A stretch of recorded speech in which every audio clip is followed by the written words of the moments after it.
So, what are we doing today? Well, we have this tennis racket Re-stringer that has been sitting in my workshop waiting for repair for far too long. So I need to work out what's wrong with this and what they want repaired. Life has happened and it's kept me a little bit behind the times in this stuff, even though I'm not officially doing this for money anymore. Now, there's a tension adjust knob sitting here. I'm going to assume that's broken off or come out or something like that, and this has a funny fiberglass casing on it. So I think the first thing I'm going to do with this is a little bit of disassembly, and then we'll figure out what's happening.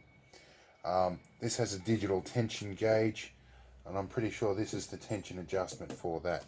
So we'll get the cover off and we'll see what's happening. I think the first order of duty is get this cable out of the way. Probably take this assembly off. I think that's just a free floating assembly. I did work on this thing some years ago, actually quite a few, probably 6, 8, nearly 10 years ago perhaps. So let's move this out of the way. But I don't remember what I did with it back then. It's landed on my doorstep with the desperate owner really wants it fixed. It works at a local tennis shop. So it looks like there are screws around the edge and they look like they are hex heads. So I'll find some Allen keys. Right, so I've got myself a little set of tamper-proof drivers. These were actually nice and shiny for years until I did one trip towards the coast. They've all got this sort of rusty patina on them now. What have we got?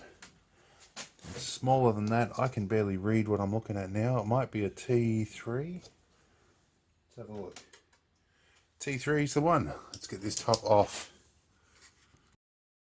So I've got some screws out, and in order to take this top off I need to take this tension assembly off.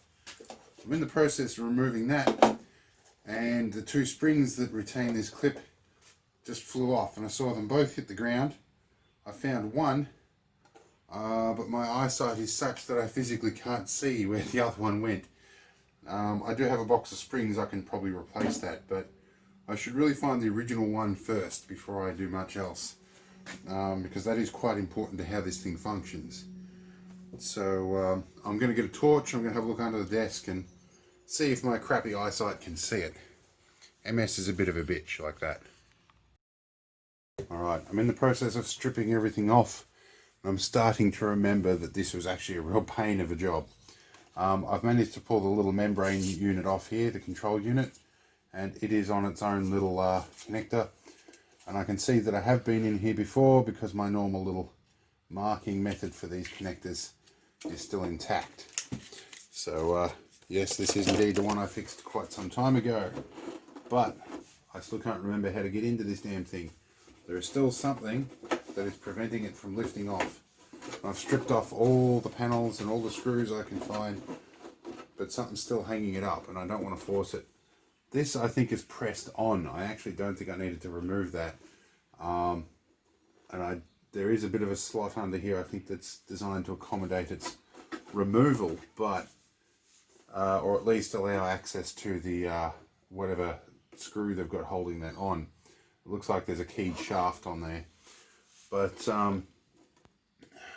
I got no idea how I'm going to get into this thing. At least I can see in there now. So we'll keep trying. We'll get the cover off eventually. So I think I've solved my issue, and I probably don't need to take the top off this. This little piece here, which is what's come off, I'm noticing, if you can see down the end there, there's a little worm screw. I think this is designed to screw on, and then that worm screw is designed to be tightened up to lock it on. There's been a bit of Loctite put on the shaft, and it's now preventing me from putting this back on. So I think somebody in the past, probably not me, has had this fall off and not noticed that worm screw. They've tried to glue it back on with super glue. So I need to clean some of that off enough to get the thread started and get it back on, and then adjust this worm screw up. So I don't need to take the top off this, which that I'm very happy about. I have given it a bit of a clean up so it doesn't spread dirt all over me. So let's see what I can do about that. So we've stuck this back on, and I've been distracted. It's now about 6 hours from when we last saw each other. Wait. Right, so about 6 hours have passed since the last clip here. A whole bunch of people came around, people called me, life happened. So I've got this knob back on, and I've got this nut tightened up, the lock nut. What I had to do is adjust this tension adjustment thread to the minimum till the nut stopped right up at the very end, and that gave me the torque to or the ability to tighten this nut almost all the way.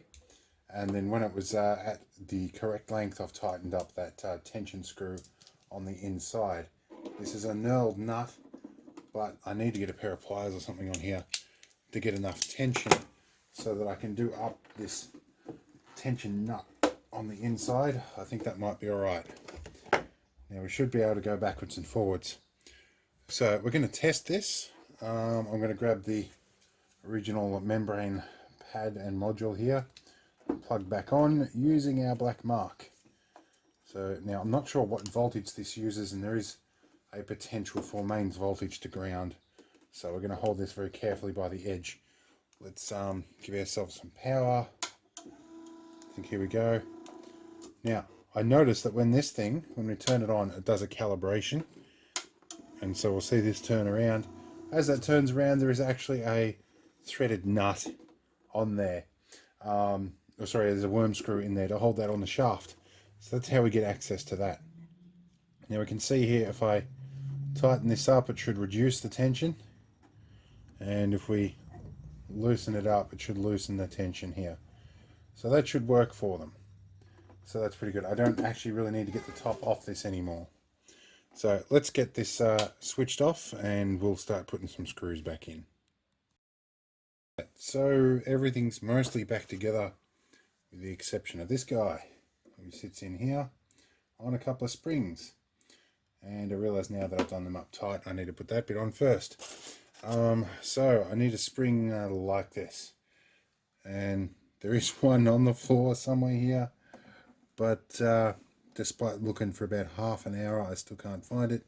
I did hear it bounce across the floor somewhere, but as I said, the MS has kind of screwed my eyesight, so I've got no idea where it is. So I'm going to get my box of spare springs, and we'll see if we can find one that looks about the same, or two that will fit in there anyway. They need to be the same either way. So let's go find my springs. My big box of springs. Let's see if we can find something that matches. Now this is where I'll do what I've done to this box countless times and drop it on the floor, spreading lots of little springs everywhere. And you know what, I'm willing to bet I don't have one of the same size that's going to do the job. Yay. It's going to be a fun day for the sake of a little spring. It wouldn't be the first time. Well, actually, I've got a couple here that might almost do the job. Where are we? I have one here that might do the job. I need two. That is a similar diameter. Close. We'll keep that in reserve. I should have another one like that in this box somewhere. We'll be back once I've had a look for all of this.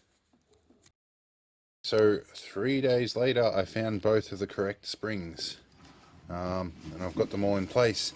So the only thing left to do is to reassemble this clamp. So we're going to go and do that.